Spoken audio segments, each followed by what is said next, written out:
The tabs system in Google Docs is extremely powerful, especially if you're working with larger files. It can essentially allow you to create sub-files within a file, but also help you to navigate larger and more complex files. So how exactly does it all work? Well, we'll be going through it in this very video, starting off how it works in the browser version. Sometimes you'll see the tabs menu by default, other times you won't. So if it isn't showing up, then make sure to click on the tabs button here on the left-hand side, which will bring up the tabs in a current document. You can use this add button to create a brand new tab, and as you can see, it will create a brand new page. But this page is a bit different because it's completely separate to everything on that first tab. You can't scroll up or down to get back to all of the stuff that was in that original tab. You have to click on it in that menu to actually get back to it. There are several things you can do to customize your tab screen. So if you double click on a tab, you will be able to change its name, but also use this button on the left hand side to add any kind of emoji to represent it. You can also then click and drag on tabs to reorder the way they appear in your list,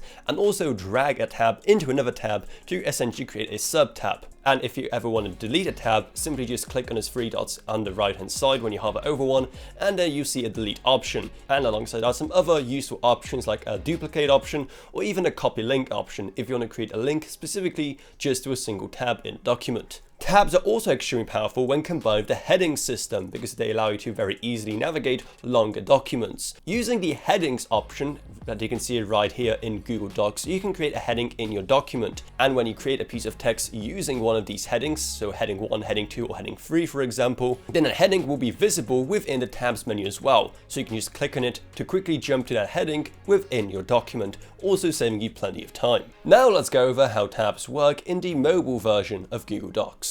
Once you are in a document, you will see that there will be a tab option at the very bottom. So if you tap into that, you will be able to see your whole list of tabs. You can once again tap on add tab to create a brand new one, and then you can just simply switch between them from this menu. To edit anything about the tabs, tap onto that three dot icon to the right of it, and there you'll be able to do all of the similar editing you saw before. And just like before, you can also make use of headings to further help you navigate through tabs. So the way you start creating a heading is by tapping on the format button, which is this button in the bottom right, and then near the top, you switch from normal text to whatever kind of heading you want. And that's exactly how you can use tabs in Google Docs. As you can see, it's a pretty powerful feature that really helps with navigation, so learning to use it efficiently is pretty important. So hopefully you found this video helpful, and if you did, make sure to subscribe to How to Authority for more like this in the future.